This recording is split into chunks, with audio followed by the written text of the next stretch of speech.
as the Brotherhood speaks in hushed tones and rumors of Destiny's return spread like wildfire. But that won't stop Arakko Public Radio from broadcasting episode 45 of your favorite casual X-Men chat show. I'm that nerdy Papa Bear, and this is the man who thinks a mint is what you eat when you have bad breath, my one and only co-mega mutant, Keegan. What's up, Hey, buddy? not much. Just playing a lot of Final Fantasy 16 lately. What's up with you? Ooh, I still need to get FF16. You know what I'm still playing? Mm. Zelda, because I don't have time to finish anything in my life, so I'm still hacking away at Zelda. I have very much come to the conclusion that Tears of the Kingdom is kind of my forever game. I was talking about it with my friend the other day. Like, I'm just gonna be grinding out random stuff on it forever. I know how the Yeah. story ends. I know a lot of the major plot points, so I'm not in like a rush to get the story. So I'll Well, beat it maybe in 10 years, kind of like Skyrim. it's also very much not a game about the story. If you go No. into Breath of the Wild or Tears of the Kingdom for the story, you're in it for the wrong reason. Although I will say, this is the first time in a long time that a story has really gotten to me in a Zelda game. Okay. Not gonna try to spoil anything, but I did all of the geolifts in one Yes, afternoon. That that story is very good it and is. made me cry. Okay. I Yeah, really enjoyed it. It didn't get me that emotional, but it was really well done. yeah. uh, I like this new angle. Did you redo your office? So I got a new desk, which Okay. is why it has LED lights under it for my figures now. I love Um, that. That looks really cool. Yeah, and due to that, my monitor is higher, which is where I used to have my camera set up. So now I have my camera at a new angle. Okay. Yeah. Thank you, though. Well, the figures look awesome over there. Thank you. In this episode, we are talking all the comics that came out the week of June 28th with X-Men Before the Fall, Heralds of Apocalypse number 1, Deadpool number 8, and Storm number 2. But first, we have a different Deadpool to discuss. Aha. So the third Deadpool movie from Ryan Reynolds' team had some huge rumors and even some confirmed news flying around that I need your take on. So we got confirmed in the last few days Jennifer Garner showing up as Elektra from the 2003 Daredevil, and then do you know when her weird spin-off sequel came out? Was that 2005? A couple years later. Maybe about '05. I don't think I ever actually saw Elektra. I remember seeing the original Daredevil when it came out, but I don't think I saw her spinoff. Did you see the spinoff? Was it any good? I can't remember if I saw the spinoff or not. I mean, the Daredevil movie wasn't that great, so it's not like I was enticed to see a spinoff that didn't even have him in it, but Very true. I mean, honestly.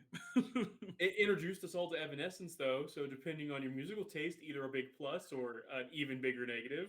That's very true. And, it's got Colin Farrell, and I'll give anything with Colin Farrell the benefit of the doubt, so. I used to feel that way until he was a certain Batman villain. He's okay. Look, he's good as the Penguin. But anyways, she is joining Hugh Jackman's Wolverine, and then the rumor mill just keeps churning out all these other cameos supposedly showing up. Probably most importantly, Channing Tatum as a certain little guy Gambit. I want your thoughts on them seemingly, from a distance, it looks like pulling a Flash 2023 with Deadpool 3. Yeah. So actually, I was just talking about this earlier today on Twitter too. I was saying, like, if this Deadpool movie, if the rumors and the confirmations, if even half of these are true, of the, X will return in Deadpool 3 as character Y from, 10 years ago, I feel like it's going to collapse under its own weight, and it's going to become just another, like, as I call it, like an MCU project that gets carried down by its nostalgia cameos. It makes it Yeah. not good. Because, like, this may be, King of Bad Takes territory, but I don't think No Way Home is good. I don't like Multiverse of Madness. I almost called it Masters of the Multiverse. I don't like Multiverse of Madness. I think that all of these that are like a lot of cameos and there's a lot of like weird nostalgia bait in them, I just don't like them. And I think they get caught up in it and the movie suffers. It's happening with Flash. I mean, there's other reasons why Flash is doing terrible, but there's also that. So I think that Deadpool really runs that risk, and I don't want it to because I really like the first two movies. I feel like movie studios haven't figured out that when you do something over and over, it no longer is special. Mm-hmm. Like, I don't know that I'd agree with you all the way and say like No Way Home isn't good, but I would agree that it's super overrated, and I also feel like it is carried by the like uniqueness at the time of like, oh, it's all three Spider-Mans. It's all these actors from the last 20 years all coming together. Well, here we are 3 years later, 2 years later, and like we're getting two or three of those movies a year now. It's not Mm-hmm. special anymore to get, oh, it's that old fuck. Like I don't care anymore. Yeah, I mean, and really, that's what it comes down to for me. Like, I get nothing out of like, oh shit, it's Tobey Maguire again. That's so cool because like when I want to see Tobey Maguire's Spider-Man, I go and rewatch number two. If you do it for a reason, I enjoy. Flash was terrible. Did you even see it? No, Yeah, see, no. I for reasons I will not disclose, ended up seeing it, and Keaton is great in it. Keaton's Batman, and like there was a lot of talk. Like he filmed before he filmed his Flash stuff. He filmed the same like an actual role in the Batgirl movie, the one that's now been removed Yeah. from history, and like it sounds like he really put his heart and soul into it, and they like gave a real performance that justified him being there. I No one is nostalgic for Jennifer Garner as Elektra. Like if a character has unfinished business, I think it's cool to bring them back years later in a meaningful way that lets them bring closure to their character. That's not what any of these are. This isn't bringing No. closure to Elektra. No one has been sitting with bated breath for the last, not quite 20, because Daredevil is 20, so we're going to guess 18. Yeah. 18 years waiting. Is it going to happen? Is it going to happen? We get more Elektra. No, no one's feeling that way. I definitely think that's part of it too. Like, and from a certain perspective, I can see Ryan Reynolds using this project as like, oh, I want to give my friends that also were in bad superhero movies a chance at redemption, like I got. I understand that. However, I Elektra's cool as a character, but I never felt like we got ripped off of good Elektra. Yeah, and like, don't get me started on Hugh Jackman. I think that's just insane. Logan was the perfect send off. Yeah, for the man to strap the claws back in after Logan, I'm just like, come on, y'all. Like, I'm hoping he's doing it in a like self-aware enough way that he's not gonna like spit on the legacy of Logan. But also, if Homeboy just wants to collect a check, I'm not gonna begrudge him.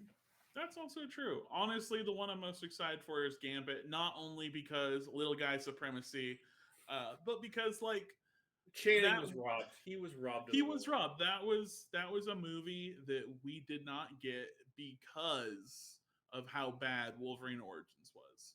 That's We true. were supposed to get that. We were supposed to get apparently like a Magneto movie. All these other movies that we didn't get because people made bad decisions. So Channing getting a Gambit movie or Gambit role instead of his movie, I'm fine with I that. I think the Magneto project was turned into First Class, if I Which remember. So I think we did in a way get the Magneto movie. It just got yeah. evolved. But you're right. All of those Origins projects that just got wiped out because of how bad Wolverine did, pretty Mm-hmm. huge. All right. So overall, we are fishing for an invite for Arakko Public Radio to the Deadpool 3 premiere because it's the first X-Men movie to come out since we started as a podcast. That said, I believe both of us have very low expectations for the movie. But here's the thing. Here's the thing. Prove us Here's the thing. wrong. Prove me wrong live on camera. I'll eat my shoe. I don't care if it's good and it's like, oh man, Jennifer Garner's Elektra. It's what we never got. I'll eat my shoe. I'll eat my shoe. I will eat a plastic Cyclops visor. That's what I'll eat. Oh. That's pretty Make it good. make it thematic. Oh, you know what? That's fair. I will eat Gambit's stick. Oh, that's too phallic. No. I use it as a stirring stick. Do you really? That's awesome. Yes. Are you ready? I'm actually really excited because we have a really good book to talk about, and then not so good book. But Yeah. are you ready to talk X-Men Before the Fall, Heralds of Apocalypse #1? Both of our least favorite name conventions. Way too long of a title, too many colons, and putting a #1 on a one shot. Yes, let's talk about it. Written by Al Ewing, drawn by Luca Pizzari, Stefano Landini, and Raphael Pimento. Yes, this book is so badass it needed 3 artists. Opens with In Sabanur meditating over a field of battle in a mint, with one of the demons interrupting to ask him to tell him about strength. He disowns the name Apocalypse, saying it's mangled by history. He waxes on about strength and how strength alone isn't enough before Genesis arrives and slices the demon in two. She insists that true strength is surrendering to her. And while he agrees, he refuses to walk beside her. Turns out she doesn't want him to. She just expects him to open the way. He asks what happens if he refuses and draws his weapon. And we cut to a flashback to old Okara as Iska delivers a gift on the day of Death's birth.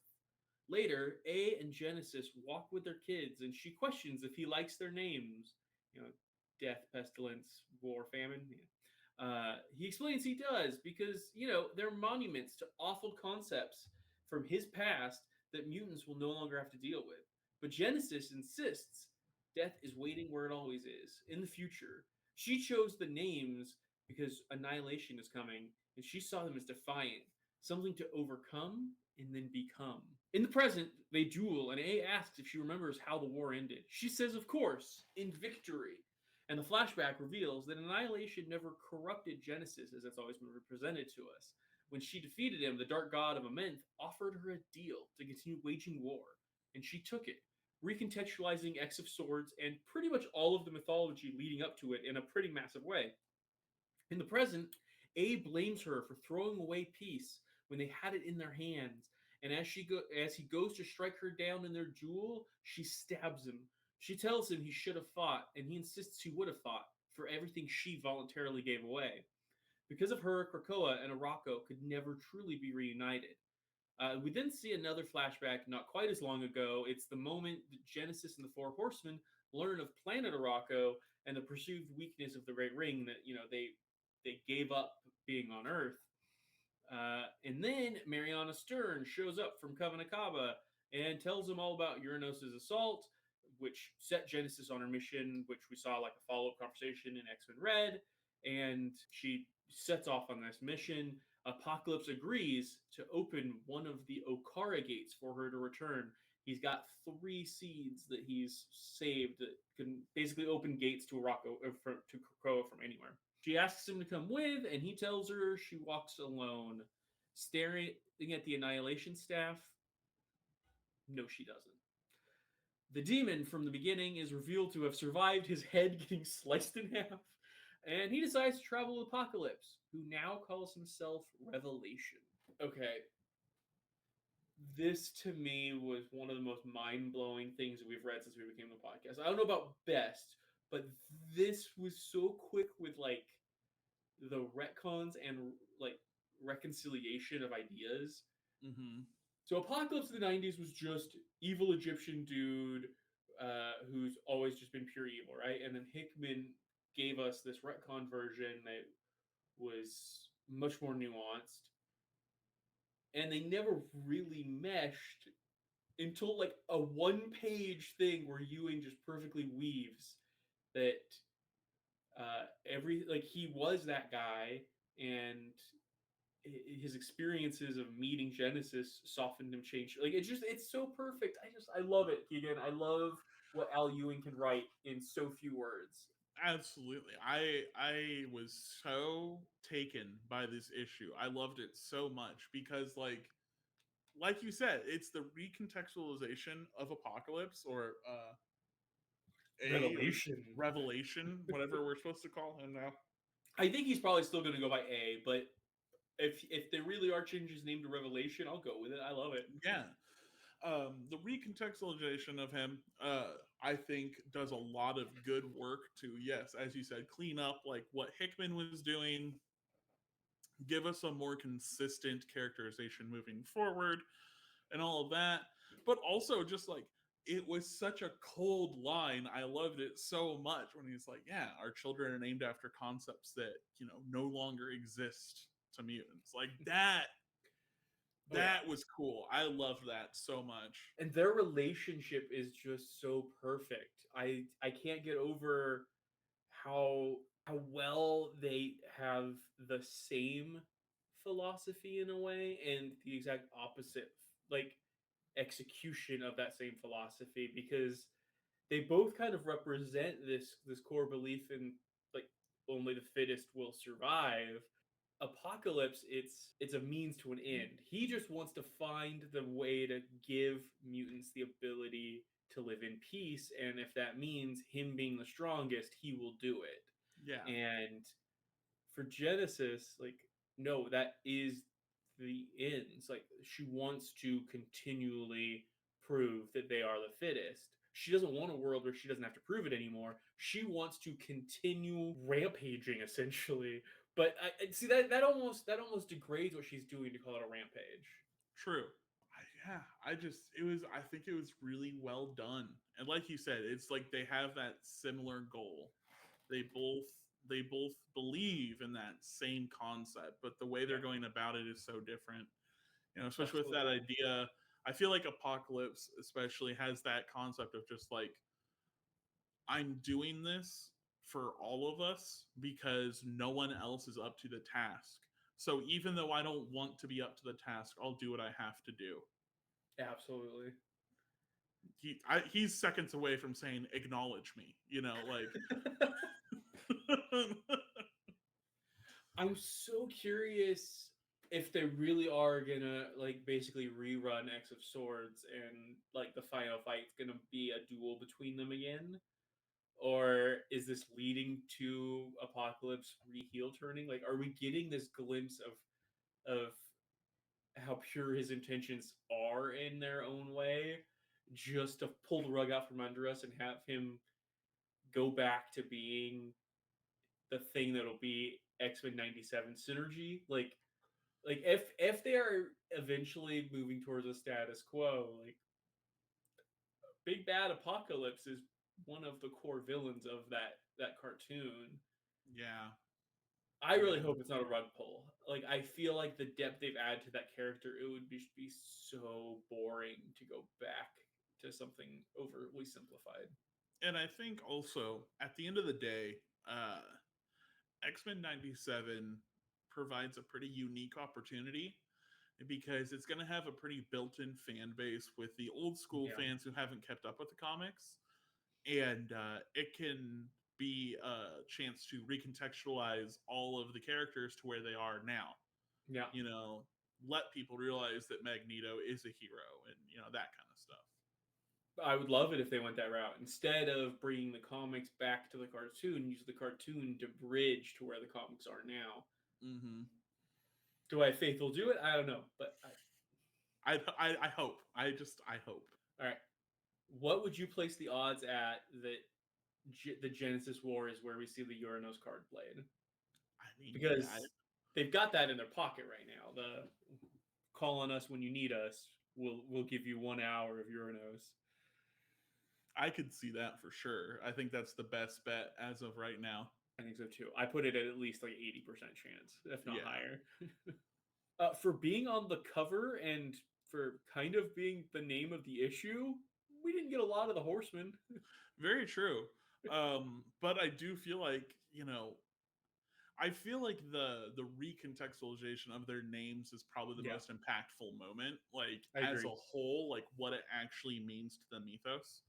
Well, and it's not called the Horsemen of Apocalypse. It is Heralds of Apocalypse. So you could take that word for a couple different meanings. Yeah. Is Apocalypse I don't know. I guess the structure of the sentence, Apocalypse can't be the Herald, but either way, I also think they probably named the issue long before it was actually written because publishing all that. Is the White Sword's actual name Blue? Maybe? Because because when Ironfire called him that, like it could have just been like a lover's nickname. But Yeah. now we got Big A also calling him that. Like, Good point. the White Sword's name is Blue. That's kind of. Does this story need Orcus? Does Orcus need to be involved in X of Swords 2 at all? I don't know. I feel like just because of where all the pieces have landed on the board at this point, yes. But I I don't know. like Genesis wanting to come back and get her like revenge or take back what's hers or whatever. I don't understand why they needed to include Mariana Stern and like maybe they see Fall of X as more of an event than we do at this point. Like there's no checklist. They're not making it a true event, but maybe they really want it to be that interconnected. And I guess obviously that's what they're doing, but it just feels really forced. Like she doesn't need to be someone's lackey to do this. Yeah. Again, I think at the end of the day, it's just like they need this many forces to make it believable that X would fall. Yeah, they would survive any other singular force, but when all of the forces are working in unison, that's when we truly see the cracks. That's totally fair. All right. I think I'm just Orcused out. Like yeah, how there's some people that talk about being sinistered out, which I am not. I'm loving all that stuff, but I really hope when Fall of X ends, like we're done with Orcus for a while. Do you think you would be as Orcused out if they weren't being used as like a villain in so many like minis and stuff? Yeah, I'm sure that's part of it. And I mean, part of that is our own doing because we force those to read absolutely everything. But I also feel like it's the kind of thing where they've written themselves into a corner where they have to find a way to justify why this human organization is a bigger threat than all of the human organizations they've fought before. And so they have to just keep embedding them deeper into, I don't know, just the fact that they supposedly have gotten their fingers so deep in every aspect of society, just I don't know. I just at some point I just want to move on, and I feel like we haven't been able to move on, and true. Maybe we can't move on until Hickman comes back because it really is part of Hickman's end game. I don't know, but yeah, at least let him go back in the background, give him something else for a while. I mean, hell, take some lessons from Percy. You can put Peacock Man in the background for like 10 years if you want. Well, let's not be telling the rest of the office to emulate Percy. But like, I'm loving everything. I'm gonna jokingly still call it X of Swords 2 Electric Boogaloo, but like everything they're setting up here is so good. I'm loving the Genesis and the Apocalypse. Like this is just one of the most interesting plots ever. And then it's just got like this weird appendage of like, oh yeah, and it's all like part of Orcus's machinations. Why? I don't need that. Yeah. I'm hoping something ties it all together a little bit more neatly. Or that like she just has awkward phone calls with Mariana Stern and that's it. And otherwise we get the story that we should have got, which is just the Genesis War. Very true. I love Apocalypse has a new friend.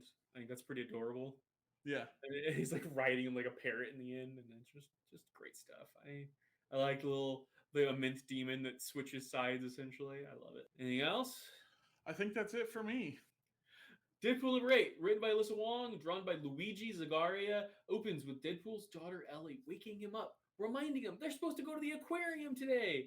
He looks in the mirror and like his face is not disfigured anymore.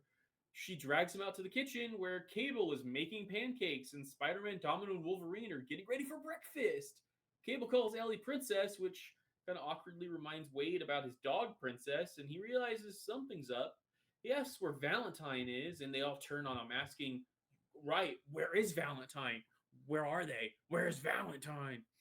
Uh, and then so he flips the table as Cable opens fire. Deadpool brawls with the heroes until Cable holds like Ellie hostage with a gun to her head.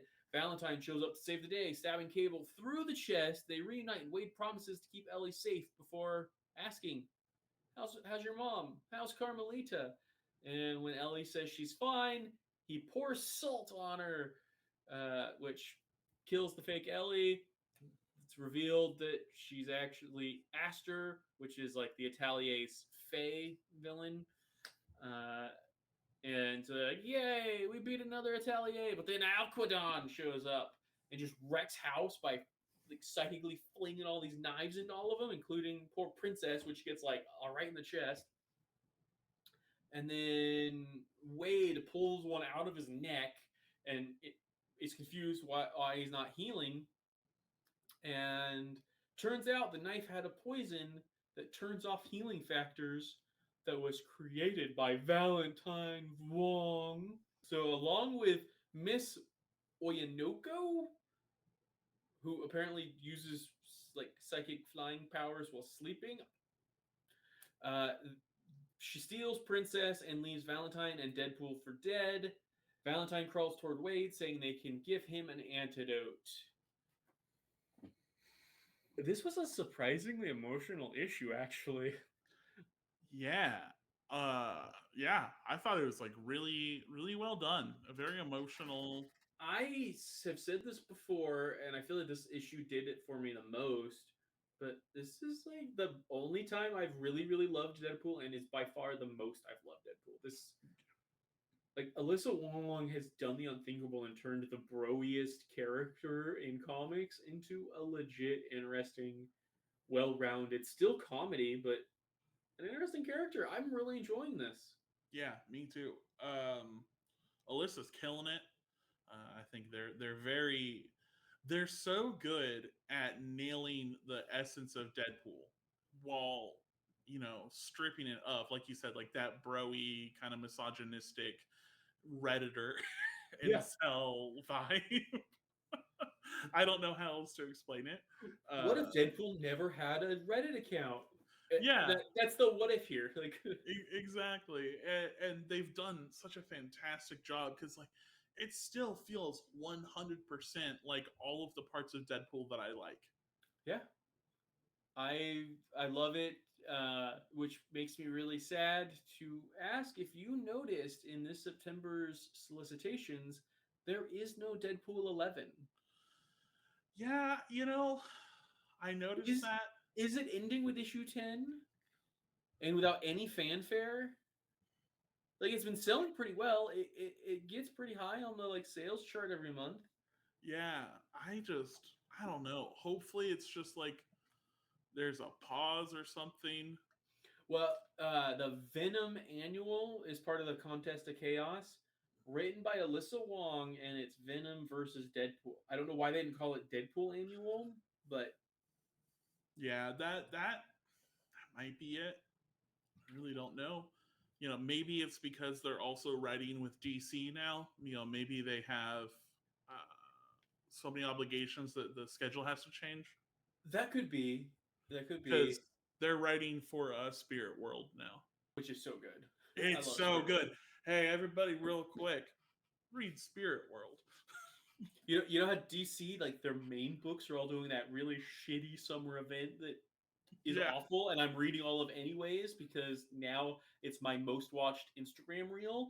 Anyways, if you want to read DC books that aren't utter shit, Spirit World. Yeah, Spirit World. And honestly, while we're on it, City Boy as well. City Boy is fun. All three. What's the last one called? It's more of like a team thing. What's the one written by Ron V? Is it Vigil? Yeah, the Vigil. Also very good. All three of them. Read them all. That whole AAPI line. What do they call? What is that line called? Oh, I just saw it too because I was looking at that book. The whole We Are Legends line, which has just the 3 titles right now, but is basically an AAPI imprint at DC that they launched a couple months ago. All 3 have been great so far. Yeah, I do think Spirit World has been the strongest of the 3 for me, but all 3 are great. Anyways, back to Deadpool. But yeah, that might be why there's a pause. Maybe it just like it needs to hit a different schedule. That Yep. hopeful. I don't know. Well, and it could just be they only had time to write one, and the editorial wanted them to write the Venom annual, so they took a month off. It could be it's getting a relaunch in October, November with a new number one. Who knows? Alyssa, if you're seeing this, let us know. If you see it, come on, come talk to the book about us. Yeah. We Oh, would I'd love to love to host talk you. to you about Deadpool. Oh my god. It'd be tons of fun. All right, I got a question for you because we saw Okay. him interact with a version of both this issue, both Cable and Spider-Man, Right. and we've had pretty fun bromances from Deadpool with each. That he had the whole Cable and Deadpool run with Fabian Nicieza in the early 2000s. Then there was the Spider-Man and Deadpool book just 5 or 6 years ago by Joe Kelly, both of which really established that bisexual love he had for each, right? What would be his F? No, wait, what was our mutant version? Make more mutants. Make more mutants. Marry, kill of Valentine, Cable, and Spidey. Okay. So I think the answer is obvious. I think that for DP, for Wade Wilson, you make more mutants with Spidey, and you marry Valentine, and you kill Cable. Okay. I think that's it. That's a fair answer. Now, what is Keegan's answer to that? That's fair. With my answer, you make more mutants with Spidey, you marry Valentine, and you kill Cable. Okay. So you're just living vicariously through Deadpool. That's fair. I mean, I think it's the right answer on a lot of levels. And here's the thing, depending on the day, maybe you switch Cable and Spidey. That you can flip them. But you gotta marry Valentine. That's fair. That's fair. That's my personal belief. Where are you at? Well, see, I'm struggling because I get what you're saying. Like Valentine seems like be a great spouse, but Yeah. I kind of want to experience the knife fingers. Hey, that's Like that might just have to be an F for that. And yeah, you kill Cable either way. Like I got no interest in an old creepy guy. Like he has major boomer energy. Let's be honest. Okay, but like I'm choosing to believe that it's Josh Brolin.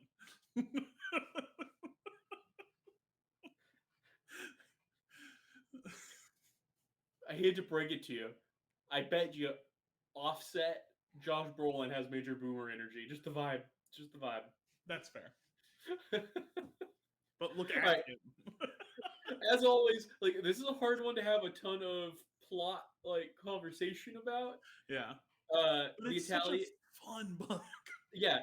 It's really hard to overstate. Like it is really enjoyable. It's really right now kind of monster of the week in that it's just a different member of the Atelier attacking each issue. So that's one of the reasons these conversations are short, but we do love this comic and you should be reading this comic. And this one was the most interesting twist on it because they drop you right in and you kind of know right from the beginning that it's some kind of illusion going on, like some kind of trick is being pulled, but it does make it a little more interesting than the last couple. The only downside, I missed Lady Deathstrike because she's been hilarious. We didn't get to see her keeping an eye on him this issue. That's a good point. Where was Lady Deathstrike? Why did these things happen? But also, I did like that this one in particular kind of confirmed to me that the Atelier is kind of just like paranormal magic-y creature based. Because Yes.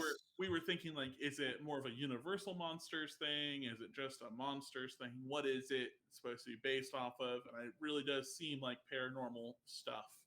Oh yeah, no. Well, and I think it's become really obvious Alyssa Wong's a fan of that teenage supernatural romance, whatever you want to call that, young adult fiction, like that genre, which I know you pointed out a bunch of the earlier references to Twilight that I missed, but and there is for lack of a better term, there is a lot of fantasy fairy smut out there.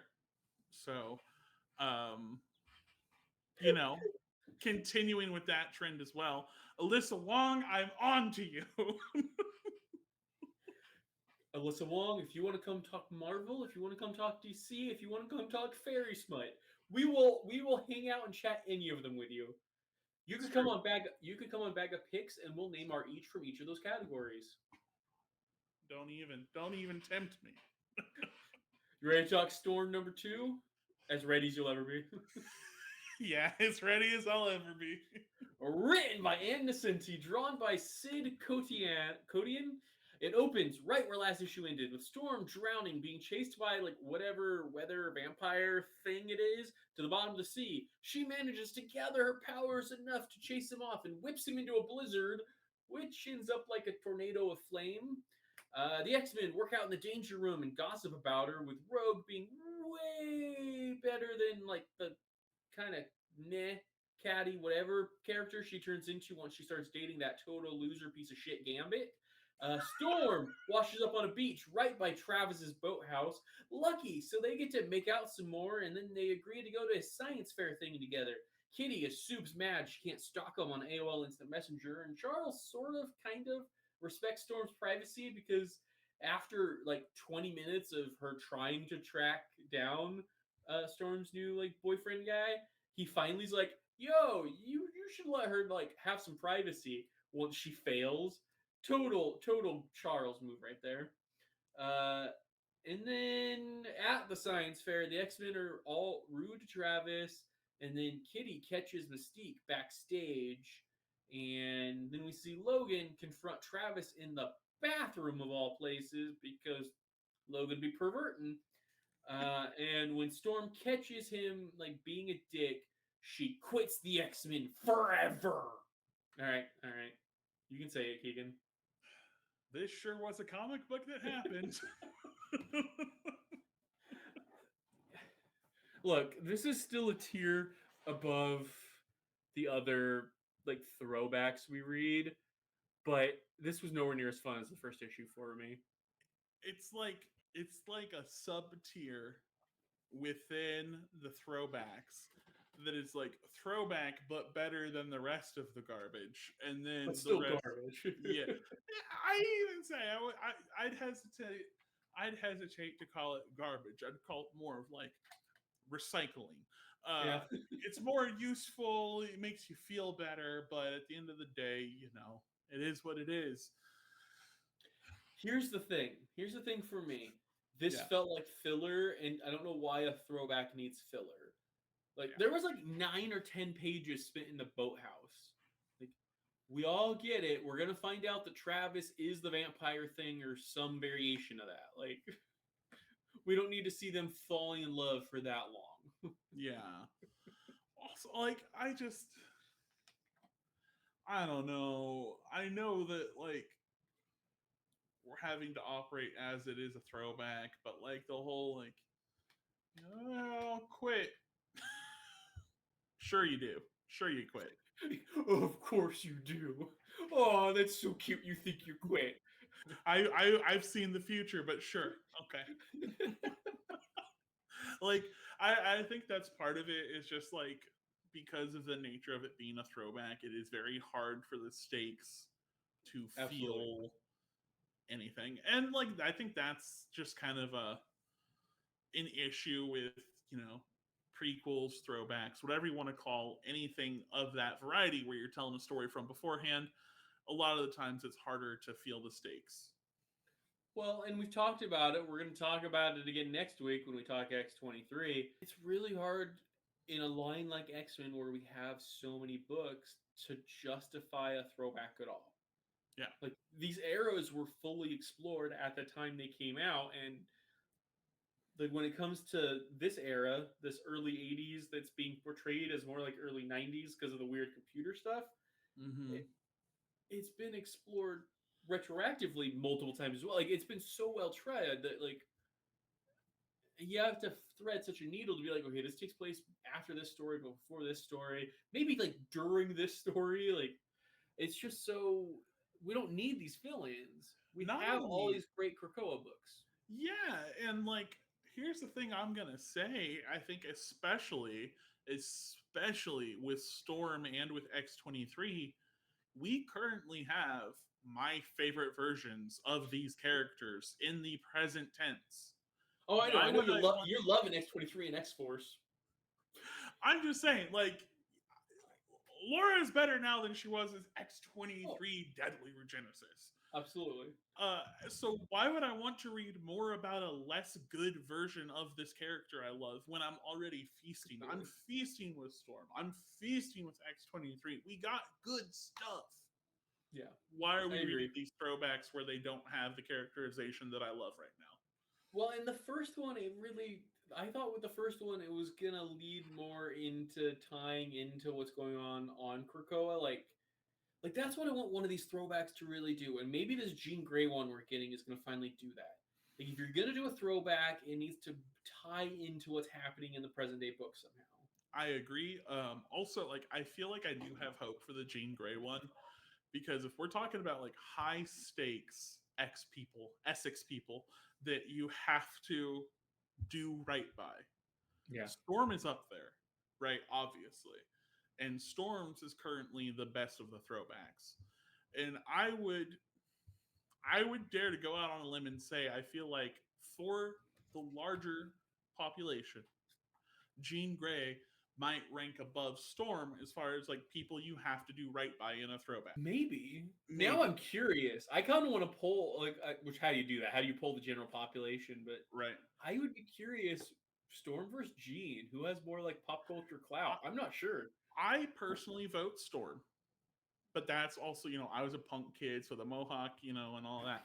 But I think, I'm actually thinking the Halle Berry of it all. Oh, that too. Would give it to Storm, but I don't know. I'm not disagreeing with you. I'm legitimately curious. I think that Jean Grey is either of that level or maybe just a level higher. I think it's totally fair. Which makes me hope that you have to do better by Jean Grey. So maybe it'll also be a book that at least starts good. Yeah. I mean, look, the first issue and the last issue will be interesting. Yeah. The real trick is if they can make those middle issues worth a damn.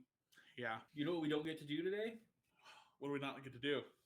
You don't get to do your Cesaro swing because Marvel didn't do jack shit with the mutants other than these books. You know what, though? Thanks, Marvel. Appreciate it. Next week, we've got X-Men Before the Fall, 4 Sinisters #1. We got X-Men 24. And we have X-23 Deadly Regenesis #5, which is not as bad as you think it is because it's the last one. We're done. Done. Victory. Any other late-breaking news, gossip, stuff you want to chat? I can't think of anything. Then we will see you all next time. As you know, if you're watching this as it comes out and getting it like a week late, I still have 2 newborns in my house, and they don't really follow the rules yet. When you tell them, "Hey, I need you to let me record a podcast," they don't always say, "Okay, Daddy." So this is just your reminder. You're gonna get an episode. You're gonna get an episode that covers every week of comics. Are you gonna get that episode in the week they happen? Probably not. I mean, this one you didn't.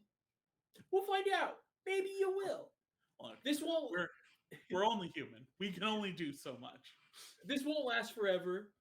These kids will eventually, sleep on a schedule. Maybe they'll even sleep on the same schedule, a synced up schedule. Man, that would be nice.